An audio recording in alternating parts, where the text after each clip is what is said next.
Hey guys, it's Miss Washington, and today's notes are on Newton's laws. And there are 3 laws. The first law is anything at rest will stay at rest unless acted on by an unbalanced force. So let me show you what that looks like. Let's say we have a ball and it is just sitting on the grass. Let's label that ball on the ground. This ball is not going to move at all unless something makes it move. So this is an object at rest. An object at rest. It is not moving. So if you want to put that in parentheses, that is fine. At rest just means not moving. So an object at rest will stay at rest. I'm going to go ahead and highlight that. At rest, at rest. This ball isn't going anywhere unless something acts on it. So right now it's just standing still. It is at rest. However, if someone comes along, let's say the ball is here, and decides, I'm gonna kick you. Now we have a foot in our ball. Here's some grass here. Someone has now kicked the ball. It is going to move. So this is where unless happens. Unless acted on by an unbalanced force.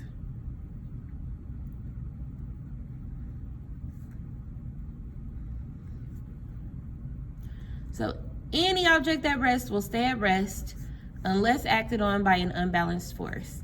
Our unbalanced force was someone kicking this ball. So now the ball is going to move. There are 2 parts to rule number 1. We have the first part. Anything moving will stay moving unless acted on by an unbalanced force. So let's draw our ball. Someone kicked it at this point, so let's draw the ground. Gonna make it green for some grass. Now that our ball has been kicked, here's some air. Our ball was kicked in the air, so ball flying. This ball is going to continue to fly unless something stops it. So, any object moving will stay moving.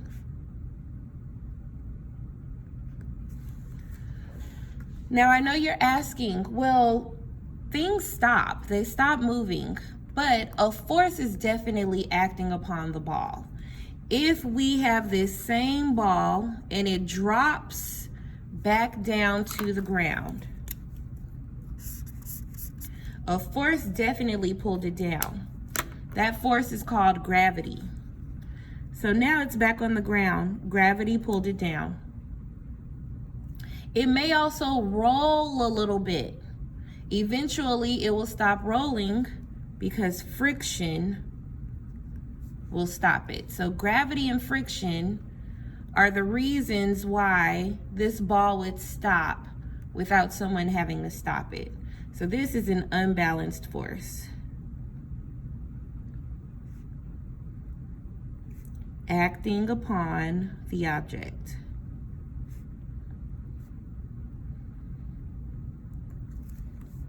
So just to go over rule number 1, any object at rest, not moving, will stay at rest unless acted on by an unbalanced force. We kicked the ball. Now the ball went flying, and any object moving will stay moving unless acted on by an unbalanced force. In this case, it is gravity and friction. All right, moving on to rule number 2, our second law. And this one is basically a math equation. Force equals mass times acceleration.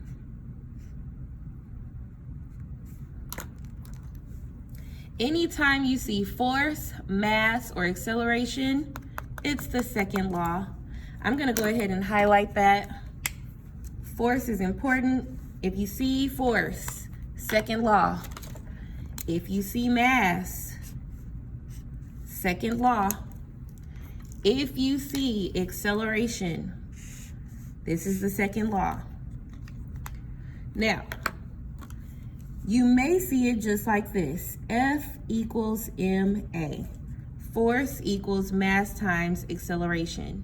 Sometimes they just want you to multiply the mass and acceleration to get the force, but you may not always have mass or acceleration. They may give you force. So sometimes you have to change your equation up just a bit. So if they ask you for mass, you're gonna take force and divide it by acceleration. If they ask you for acceleration, you're gonna take force again and divide it by mass. So you just have to change up your formula to fit the equation. So for example, let's draw a chart, go down 4 lines, 1, 2, 3, 4. We're gonna draw our chart across and separate that chart into 3 sections. I want you to write force, mass, and acceleration. Now, like I told you before, sometimes your equation will want to know the force. So let's say we have a mass of 2 and an acceleration of 10. Force equals mass times acceleration. That's what we see here. 2 times 10 will give you 20. Now sometimes your equation may ask for mass. Let's say they only give you the force, so we'll say it is 10. And they may also give you acceleration. We'll also say that that is 10. We need the mass. So in order to come up with the mass, we have to change our equation just a bit. Mass equals force divided by acceleration. We have the force, we have the acceleration. 10 divided by 10 will give you 1 for mass. Now let's say they forgot to give us the acceleration. Let's say we have the force, which is 20, and we have the mass, which is 5. We want to know the acceleration. Acceleration equals force divided by mass. 20 divided by 5 will give you 4 for acceleration. So in this second law, it's just about changing up force equals mass times acceleration. So F equals ma, which is basically your second law. Now, third law, which is my favorite law, it's right in here. Third law says that for every action,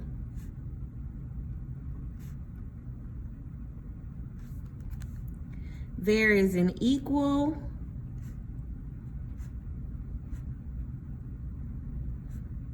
opposite reaction. And I'm going to highlight that. It's equal and opposite. So just for example, anytime you see an action and something happens completely opposite, that is the third law. So for example, I'm gonna draw a bird, a stick figure bird.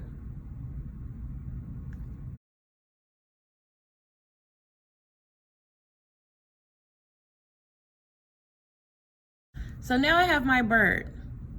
When birds fly, their wings push down on air. But the air pushes the bird up. That is an equal and opposite reaction. The bird's wings go down on the air pushes the bird up. Let me give you another example. Draw some water here. And I'm gonna draw a stick person.